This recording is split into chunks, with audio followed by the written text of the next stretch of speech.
Hello Edouard et merci pour ton temps pour cette interview client. Alors déjà Edouard, est-ce que tu peux commencer par te présenter et présenter ton parcours? Qui es-tu? Oui, merci de m'avoir invité. Donc, Édouard Potier, je suis formateur en relations clients. J'ai mon propre organisme de formation sur Marseille, certifié Calliope. Et donc, j'accompagne les entreprises dans toute la procédure de la relation client, d'aller chercher le client, donc par la prospection, jusqu'au moment où il faut mettre fin à la relation, en passant par les insatisfactions, en passant par l'augmentation du panier moyen, et le tout sous le prisme de mettre l'humain au centre de la relation. Alors toi Edouard, tu as suivi le parcours certifiant. Est-ce que tu peux partager dans quelle situation est-ce que tu étais quand on a échangé pour la première fois? Oui. Alors, la première fois où on a échangé, je savais que j'étais pas le professionnel le plus efficace du monde. Je me dépatouillais avec mes capacités, avec mes connaissances.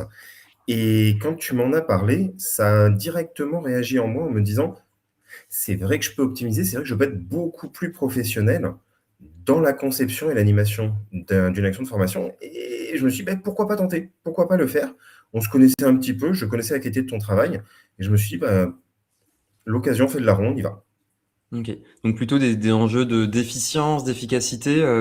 Est-ce que tu avais d'autres objectifs qui étaient importants pour toi à ce moment-là?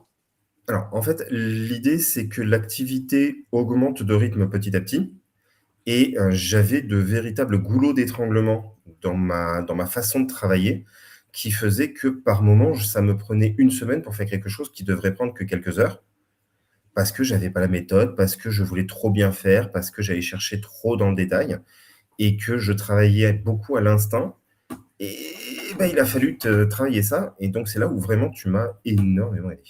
Mmh. Et du coup, si on reste encore sur le début, mais le moment où tu t'es dit: «Tiens, vas-y banco, je vais dans le parcours certifiant», qu'est-ce qui t'a attiré dans l'approche que je pouvais apporter ou qu'il y avait dans le parcours? Et qu'est-ce que tu es venu chercher précisément?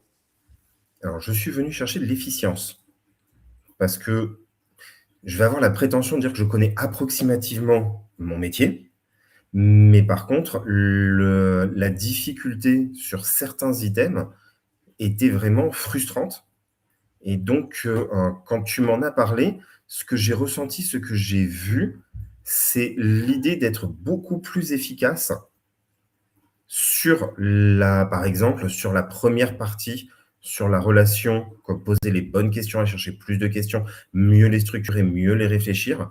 Quand tu as commencé à me parler rien que de ça, moi j'avais des étoiles dans les yeux en disant: «Oh, mais si je peux gagner du temps là-dessus», parce que c'est la base qui permet d'aller plus vite derrière et même si j'avais déjà mon lot de questions, clairement tu m'as fait énormément travailler. Mmh.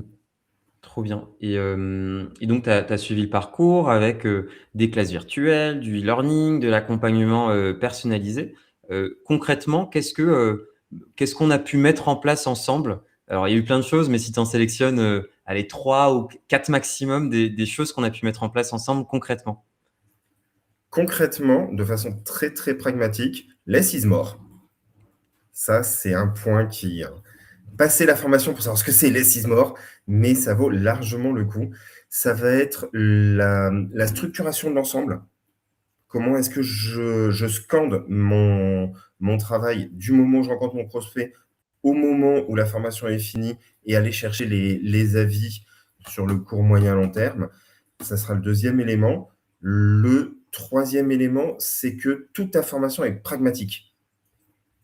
Tu nous donnes de la théorie, mais cette théorie, elle est obligatoirement appuyée sur de la logique. Voilà, on n'est pas sur de grandes études, on est sur comment aller chercher une théorie pour en faire quelque chose d'intéressant derrière, de façon pragmatique. On peut parler du cycle de Kolb, on peut parler de Kirkpatrick, on peut parler de l'essentialisation, et cetera, qui sont des éléments qui, clairement, sont purement pragmatiques. Et ça, moi, le pragmatisme, j'adore. OK. Et tu as mentionné alors moi j'aime pas les cliffhangers, j'ai envie que les personnes qui regardent cette interview puissent se dire: «OK, mais de quoi il parle concrètement?»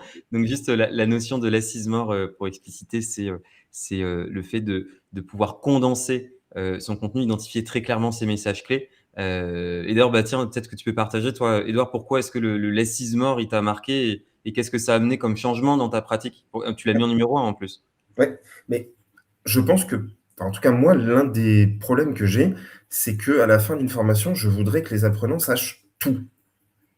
Sauf que, ben, le donneur d'ordre, il peut me dire: «Ouais, tu es bien gentil, tu es bien mignon, mais j'ai une demi-journée à t'offrir ou au mieux une journée, donc il va falloir, tailler dans l'art». Et donc plutôt que de parler vite, plutôt que de limiter les exercices, plutôt que de limiter les mises en pratique pour en remettre toujours plus, plus, plus, c'est plutôt d'aller chercher quelle est l'essence même du but de la formation et à partir de là, de travailler des fiches mémo qui vont être impactantes, qui vont être autoportantes, qui vont être claires et qui vont permettre aux personnes de pouvoir travailler peut-être pas 100 de ce qui aurait dû si on était dans un monde merveilleux, mais en tout cas au moins suffisamment pour que ça corresponde aux objectifs qui avaient été fournis pour la formation et que autant l'apprenant que le commanditaire puissent dire à la fin: «OK, waouh, j'adore». Mmh. OK, merci pour cette explication, mais un peu moins de cliffhanger. Bon, après, tu as cité trop de concepts, hein, parce qu'entre Kirkpatrick, cycle de Kolb et tout, on va pas revenir sur tout ça, sinon on ferait un webinaire. Mais d'autres concepts, en tout cas pratiques, qui t'ont marqué, qui ont changé ta pratique. En parlant de concret, donc là, on a évoqué le Édouard au moment où on a commencé à échanger. Là, cette semaine, tu as passé la certification Ouais. que tu as validée. Yes! Qu'est-ce qui a changé entre, le Édouard du moment où tu m'as contacté la première fois et le Édouard de maintenant? Tu sais, si tu arrives à donner des résultats ou des éléments, tangibles sur Ouais. cette transformation-là? Alors, de façon purement tangible, mon temps pour faire un devis a été divisé par l'infini, puisque ça pouvait aller jusqu'à une semaine pour construire un devis. Aujourd'hui, en une demi heure, 20 minutes, c'est fait.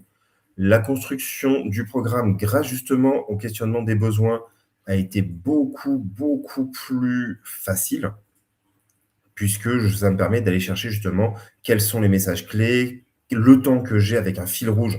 Ça, c'est un truc qui est génial. Avoir, et c'est logique, mais avoir un moment où sur Excel, il est marqué qu'est-ce que je fais, quand, comment, pourquoi, où est-ce que ça doit amener les personnes, c'est du pratique, c'est du pragmatique, et ça permet de noter aussi que sur une journée de formation, le temps d'apprentissage, il n'est pas aussi important que ça et que donc il faut optimiser son temps de formation et ça m'a permis clairement de faire des formations où j'ai l'impression aujourd'hui que mes apprenants et mes donneurs d'ordre sont plus satisfaits encore de ce que je faisais que ce qui était avant, puisque j'ai pu les mettre en pratique déjà 3 4 fois et c'est ce qui est là aussi très pragmatique, c'est que j'ai pu mettre en pratique tout de suite.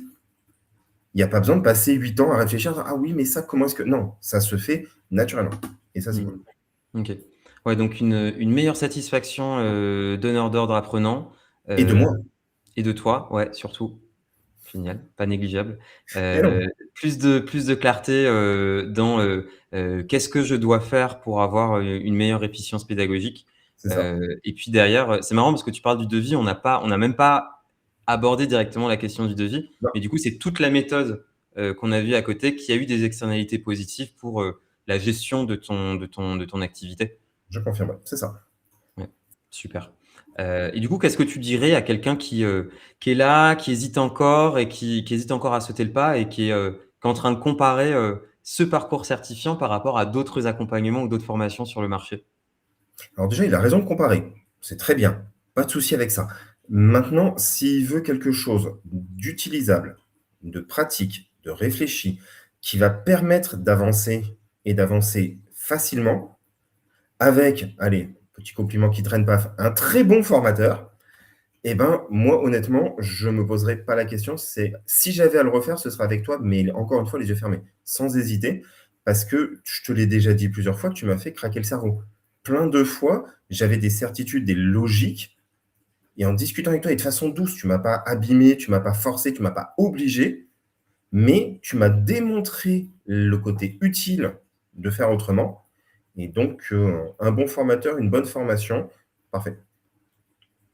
Et ben, je te remercie pour ces mots, Édouard, et merci pour ton temps, pour cette interview, Avec heu plaisir. et à la prochaine. Merci à toi. À bientôt.